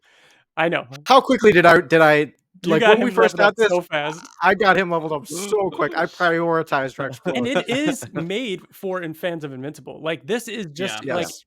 I get excited about just watching the characters do their moves, and like Green Ghost being that green blur around the screen. Yeah. Like, it's made for fans of Invincible to just get that Invincible fix. And Yeah. I don't know. I've been having a lot of fun with it. So, a big question, obviously, a mobile game. It does have the store. I popped it open for a second there. Again, things are most likely going to change before the worldwide release. Launch. But like, it is what you expect. You you could buy some of the resources, but you don't need to. I really fight it every now and then because I'm enjoying it and I wanted to put money into it. I still haven't spent any money yet, and I don't feel like I've lost out. I don't feel like you guys are, would be having any better of an experience if you put money into it than what I'm missing. I don't feel like I'm missing out on anything. There are no paywalls as far as like characters or anything so far. There are going to be events. That's one thing that we did talk about, and like, where there will be certain. I've seen this through the version that that is soft launch in New Zealand and everywhere, and they'll have an event where it's like, all right, during this event you can get this artifact, run this GDA event and you'll get this artifact quicker. So there's different things like that, and I know they have one going on where you can get heroes too from events, like actually get more heroes from running them in a certain GDA event. But so far, if this is like the very like bare bones early version of what this is, they think there's a lot of potential and it could be really fun. And honestly, I can think of, I'm literally going through in my mind and thinking of all the things that we didn't touch on. There's a lot. There's a For a lot. mobile game, there's a lot. There's a lot of things we didn't touch on, a lot of things we didn't go into. Man, just it's think of the number of definitely characters. Like, Monster Girl is in the trailer and she's not in the game yet. Like, she's gonna be like, when they be like, hey, Alan's in the game, how bad are you gonna like want to start leveling up and try and get to Alan? Or $20 or $30 worth of bad. But you probably have that choice, but you don't need it, is what I'm saying. Like, but it's there. A couple things that I'd like to see is more ways to sort your heroes, whether you want to sort them by certain type or anything like that. Like TJ was talking about, they all have their different factions, or sorting them by their strength and not necessarily their rarity. Being able to see different heroes in your alliance and your teammates, being able to see what their stats are and what gear they have on. I almost want to replay the campaign just to kind of go through those, even if it's just the story bits, to kind of reread some of those things, because there were some funny lines from like Rex and Cecil or Black Samson or something like that it would be fun to replay those. Obviously, I don't imagine you'd be able to get the same rewards. It'd probably be reduced rewards. One thing that I think would be fun as a addition that's probably way down the road would be kind of not in this way, but kind of a Mario Maker type thing where I could put together a battle for you guys to fight. Like I could be like, hey, fight these 5 green ghosts at this level, at this strength. But I wouldn't be able to send it to you unless I myself could beat it first. You know what I mean? So only being able to challenge you guys to certain missions that are like scenarios, pick the location, pick the enemy types and everything like that. But not being able to send it to you guys unless I'm myself able to beat them. I think that'd be a fun, like, alliance type option. That's a good way to like if they do want like people to like spend money, if Bill were to send me one and be like, hey, I beat this, can you beat this? I'm gonna want to compete with him, and I'm gonna be like, I can't beat them, but I'm gonna pay money to level up my people so that I can beat him and be like, yeah, I had no problem with this, Bill. Like, this is nothing. Yeah. But I'm excited to see where the story goes. I'm excited to see what they do when when season 2 announces. They did say that there's a lot more coming. So this early version, I'm excited about it. Been playing it a lot, and we'll see. Yeah, it's addicting. Yeah. And I think you can tell, like you said, that it's not only for fans of Invincible, but you can tell that the people making it definitely care. Like you said, the tone of the characters are so well done. The artwork for the characters, both like the actual models, but then the artwork that's like as part of the promotion of the game as well, is just really great. And so I'm enjoying it as that, like you said, checking into your phone every now and then and getting the little, oh, I've got enough to get another character, or oh, this is one I haven't had yet, I'm gonna try and level him up. So looking forward to seeing how it develops. I've been very busy at work these last few days with Harvest at the winery, and it like the last couple of days have been the first time where at the end of the day I'm like, oh my god, I did not claim this GDA event that it's been ready for hours. I could have been earning more reward, like, so it's definitely got its hooks in me. And then so indeed, very excited for when the worldwide launch. Yeah, for sure. And I think that takes us on to our final email, which Bill is going to read. Oh, okay. Here we go. Bill's over there playing hello, the game. Ryan. I was actually. He's like, I got to get ready in case I do get to fight TJ in a match. I got to have my characters leveled.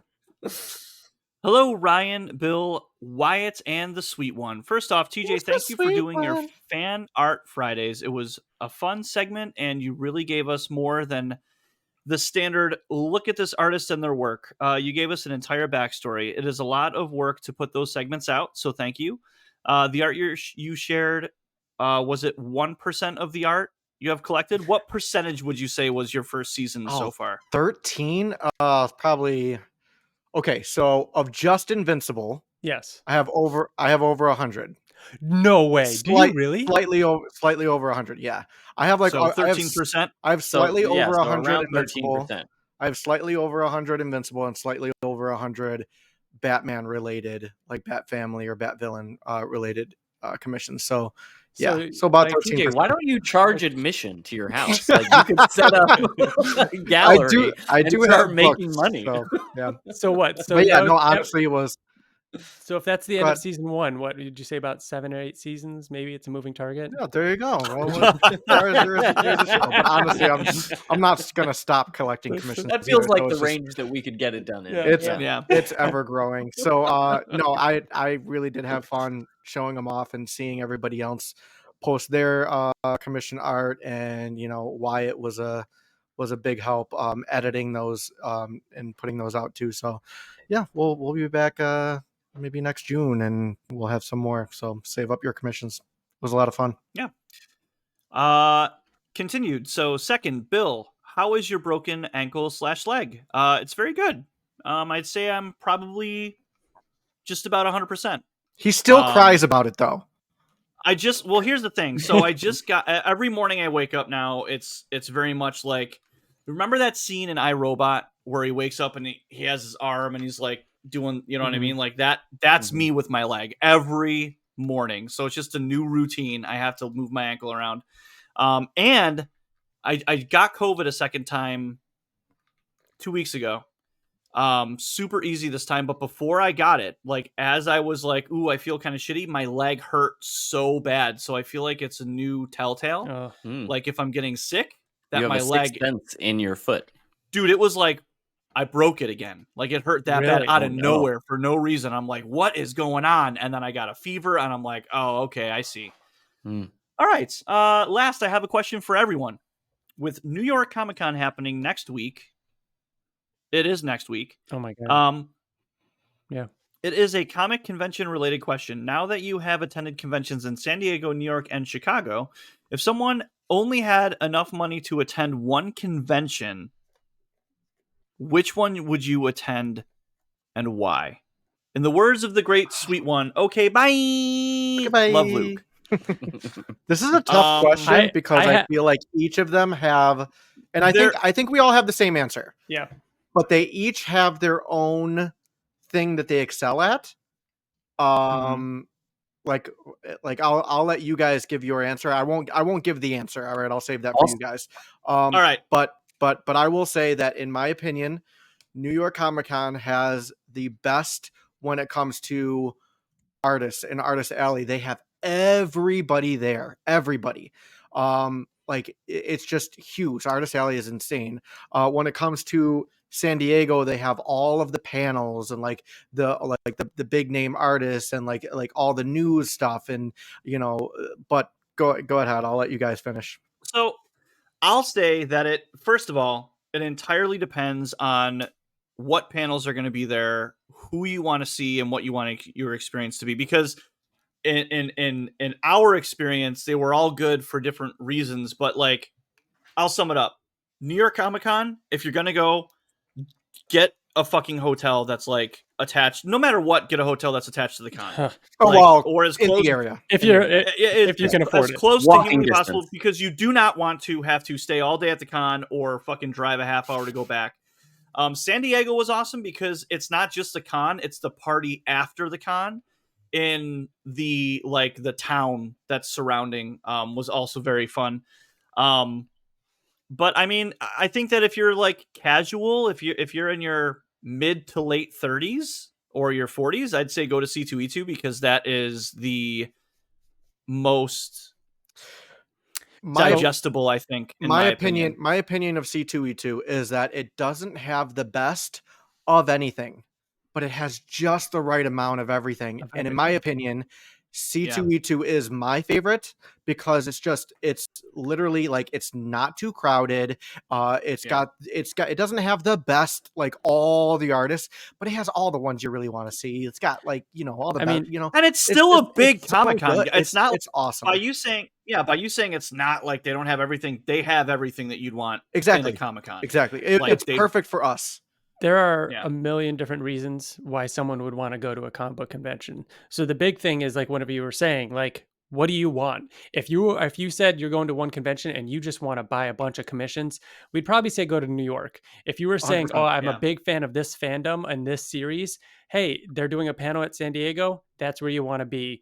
And if you're like, I just want the comic book convention experience and I don't really have anything particular, Chicago, because it is the most comfortable, easygoing, Yeah. but still the full experience. So yeah, I think Wyatt.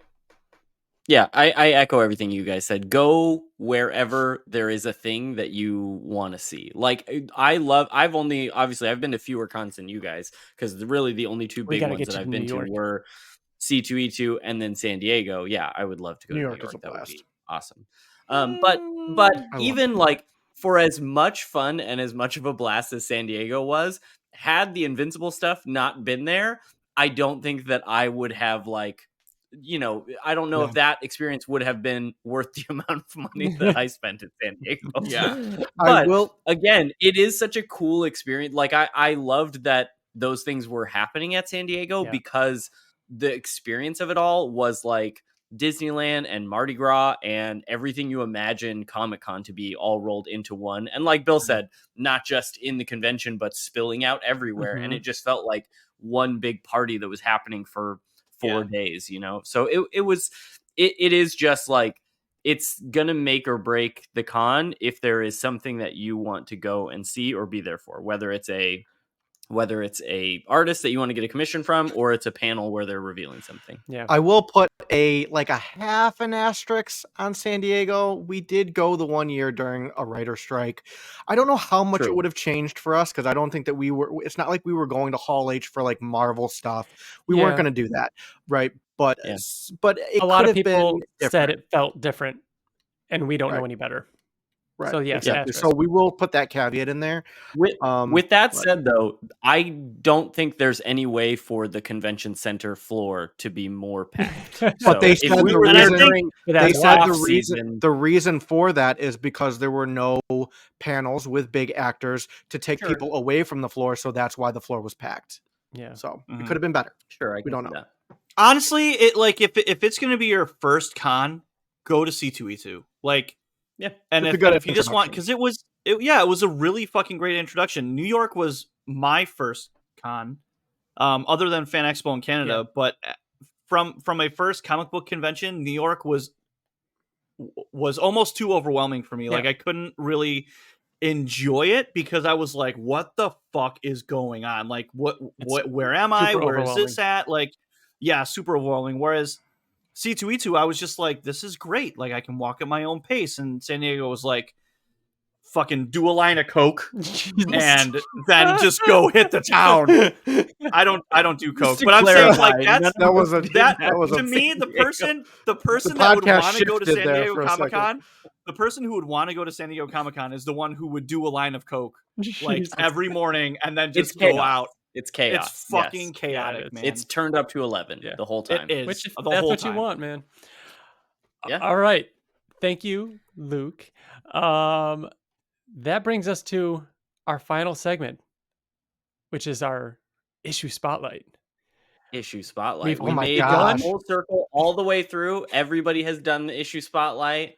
Yep. Even had our fan issue spotlight last episode that we did. Mhm. And so now it's back to me. Very excited for this. And I love so- these things. So Wyatt, we or I guess I should say for anyone listening, if you didn't know, we have whoever's turn it is bring a random issue, seemingly random issue, to the table to talk a bit about it. It's kind of a new take on doing a reread, but we're doing it out of order and just spotlighting one issue, and each of us takes a turn, and we don't know what it is. Only Wyatt, since it's his turn, knows what issue it's going to be. True. I mean, we've had lots of guesses before we reveal. man. the I passage think of any I think guesses. that because the first round we were avoiding going with very big the big ones. that I think that you're going to go relatively big. Not like, it's going to be a moment, but it's not going to be like a huge moment. All I'm going to guess that's as far as I'm going to is go. that in honor of season 2, it's going to be Angstrom related. I was gonna say the same thing. I was gonna say that Mhm. the I agree. spotlight is going to be on Angstrom Levy. It better we not got? be what I think it is.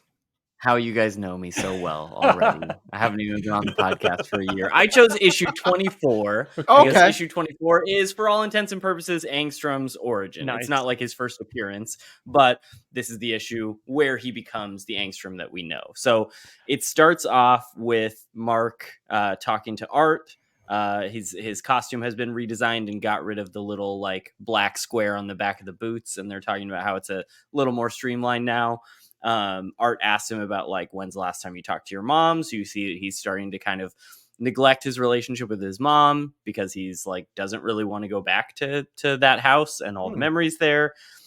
There's a little back and forth between him and William, where William brings up like, hey, I haven't seen you and Rick in forever, like since we went to that movie theater together. So they're setting up that plot line. Ooh. And then it gets into all the Angstrom stuff. So he's got all of the different, like the giant device with tons of the different versions of him. He references even that they have other versions of those devices in opposite dimensions. So even everything that we see is not all of the versions.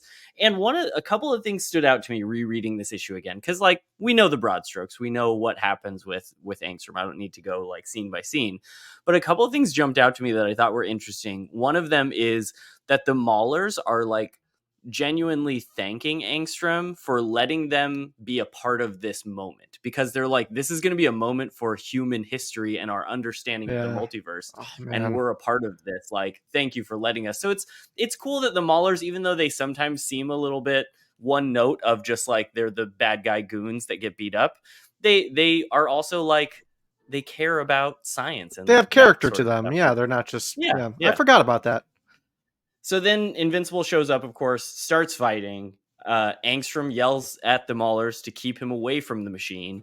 But then as like the fight is progressing and it's getting like even more chaotic, he starts yelling at them to not kill Mark because he doesn't want this child's blood to be on his hands over this machine. And so he's yelling at them to not kill him. And eventually goes to like take the helmet off because he's trying to stop them from killing Mark. And then that's what causes the big explosion. It vaporizes a bunch of them. Mark like wakes up and sees there's like all of the vaporized bodies, which is what I think we're seeing in that little mini trailer as well. Then he makes the joke, which I think is maybe one of the first jokes in the comic, where he does the whole like, I'm changing my name. Yeah. Invincible is not accurate. I shouldn't have that as my name. The Guardians show up. He asks if he can ride on like robots like hover bike thing because he's all beat up and exhausted. And they look around and say, it seems like there's no threat, so we're taking off.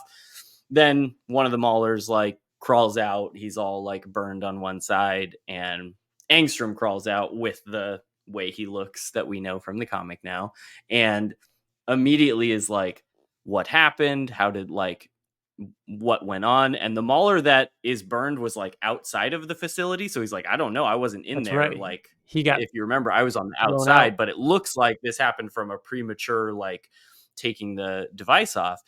And he's like, no, there was that hero came in and he tried to stop it. I told you to kill him and you didn't, and he ruined the machine. So there's this immediately like switch and misremembering, which I thought was really interesting, because I remember on first read, I remember just feeling like that was weird that they just changed his perception. He's like misremembering. But I like the idea, especially now that we know, even with even more context, that like what they were doing with the machine was putting the memories of the other Angstroms into his head, so he understood what was there. I like the idea that it's even probably like a version of Angstrom that was maybe wronged by Mark, and so he already has this like predisposition of like, the first oh, time it's we that see guy. I hate Angstrom him. Yeah, is a exactly. Like version it could of be that Mark. it could be that version of Angstrom is now like more dominant in his mind, and so he jumps to that immediately, which I think is really cool. Like, and I think it's something that on my first read I didn't really grasp the whole idea of it, because you're just kind of, you know, just now introduced to that concept of him. And I'm super excited to see them flesh that out even more so, in the same way that they fleshed out stuff with Debbie and stuff with Amber in season 1. Like, knowing that all of these like little kernels are there of who Angstrom is, I feel like in season 2, especially with Sterling K. Brown, we're going to get even more of that stuff that really sells to you what's going on with One second. I need a quick potty. No. I need a quick potty break. I'll be right back. All right. So I mean, we can still talk. TJ's all of a sudden an 80-year-old man that needs to like go right now. Wow. What I was going to say is Wyatt, that's crazy, because I think to piggyback off of your like him saying that, like, don't forget there were other machines in other dimensions. Yeah. An infinite amount almost, probably, where maybe Angstrom was actually saying, hey, kill Mark, don't let him do this. Like, it was actually happening in an alternate dimension. They could go really far into the chaoticness of the multiverse, where I'm thinking like Everything and Everywhere All at Once, like that level of chaos, that's all going inside Angstrom's head, and that's why he's like kind of fucking I really like the nuts idea that he's afterwards. so kind and friendly and accommodating until that switch happens. And like we know, like you're saying, White, like there's so many versions of Mark where he is his father. You know what I mean? And like Robert Kirkman talking about how this season is going to be about how Mark is like, you know, season 1, he wants to be his father. In season 2, oh my God, am I my father?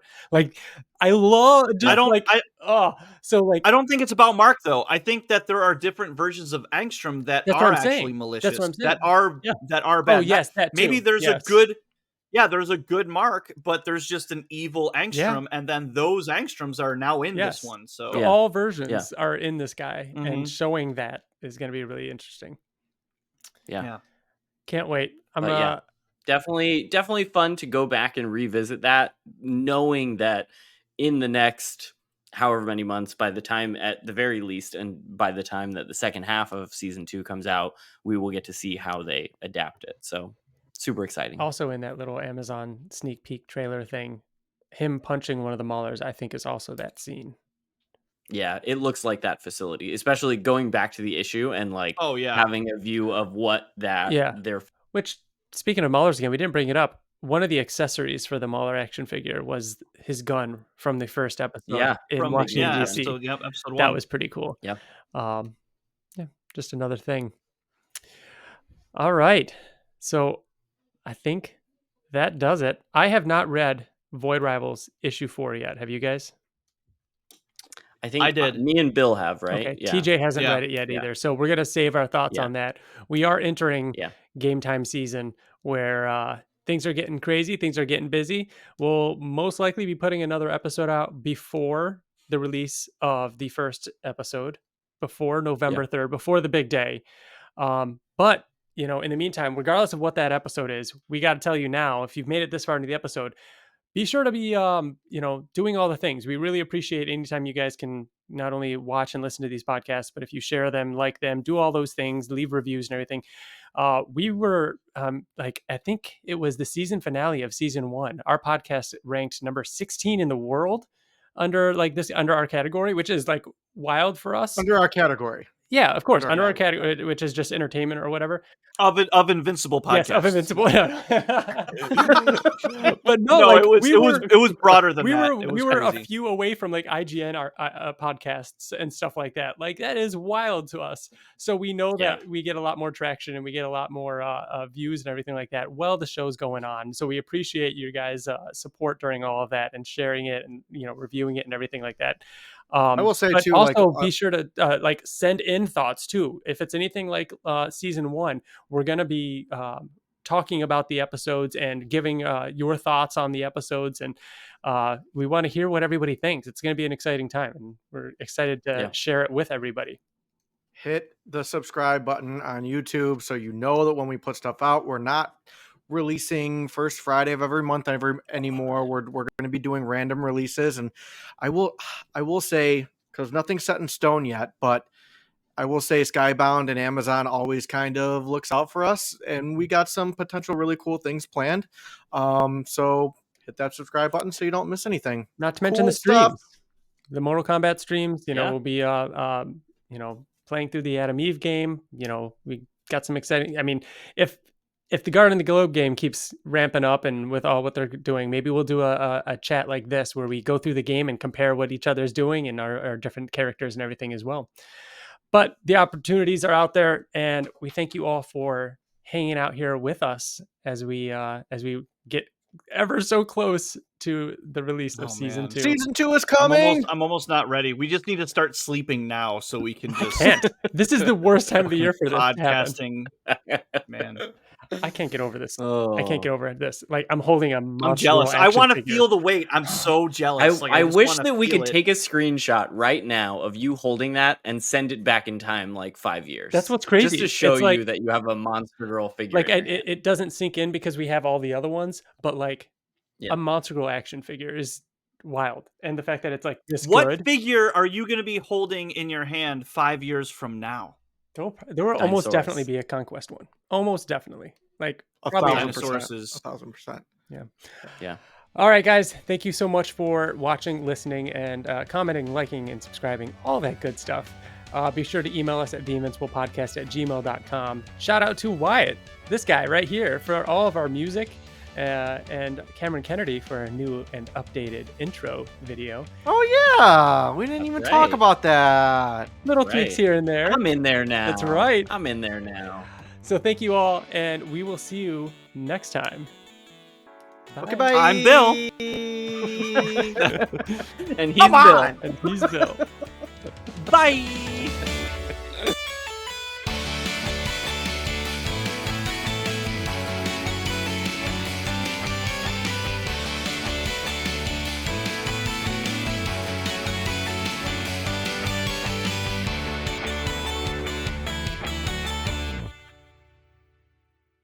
we been doing? Have you been you putting do a it all? goof at the end of the? Ever each since Wyatt episode? came out of the show, I've been doing it. Oh, really? Yeah, we've been goofing. You've been goofing. You don't watch? Speaking of which, Now TJ, that's the goof. Liz sent me a link link? for these socks that are Oh yeah, dude. $20 a pair. Uh-huh. Mm-hmm. The Yep. Goofy movie ones. Yep. Uh-huh. Yep. Dude, there's like 100 of them, and they're all $20. Bill, Like, I already got 2 pairs coming to me for that. I'm going to be wearing the shit out of them at Disney World. so awesome. They're Do you very think good. they'd so help you jealous. stand out? Hey, Wyatt Lane. Wyatt with the win. Oh my god. That's awesome. definitely a win. That's the goof. That's the goof. That's the goof. Oh my god. Are you still recording? Yes. You are. Holy shit. This is why we podcast, guys.